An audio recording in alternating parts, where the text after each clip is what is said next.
jemaah dari Badan Kontak Majelis Taklim Kabupaten Solo, Kota Sumatera Barat melakukan perjalanan wisata religi ke Kota Sabang. Perjalanan wisata Islami di tengah pandemi ini menunjukkan Sabang masih menjadi pilihan berwisata. Sebanyak 49 warga Kabupaten Solok, Sumatera Barat yang tergabung dalam Badan Kontak Majelis Taklim Kabupaten Solok Sumbar melakukan perjalanan wisata religi ke Kota Sabang. Sebelumnya rombongan juga mengunjungi sejumlah tempat bersejarah Islami di Banda Aceh dan melanjutkan perjalanan ke Sabang ke sejumlah lokasi.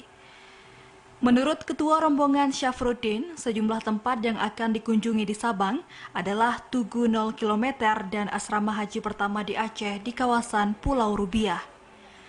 Rombongan ini didominasi warga yang sudah berusia lanjut hingga 76 tahun.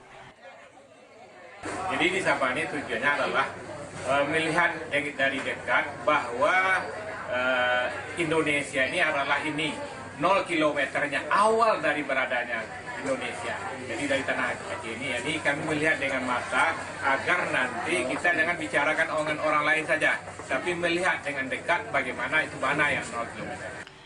Ditanya tentang berwisata di tengah pandemi, ia mengaku rombongan tetap menerapkan protokol kesehatan ketat selama perjalanan.